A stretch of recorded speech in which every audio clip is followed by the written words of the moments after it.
The Bible further teaches us about oneness through the institution of marriage, where the scriptures declare that the two shall become one.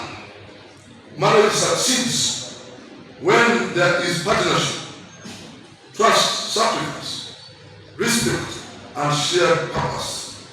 In the same way, the city executive committee and the council must operate as one body. We must complement one another, support one another, pursue collective responsibility rather than individual glory. Unity does not mean absence of debate or difference in opinion. Healthy discussion is necessary in leadership. However, after decisions, we must unite around the interests of the people of Kampala and their welfare.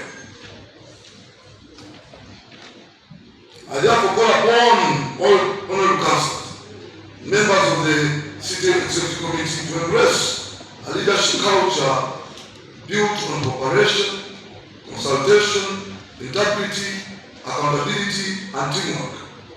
Let us avoid unnecessary conflict that delays service delivery. Let us avoid politics of division that weakens institutions and disappoint our people. Let us instead build a united authority focused on transforming Kampala into a modern, organized, inclusive, and productive capital city.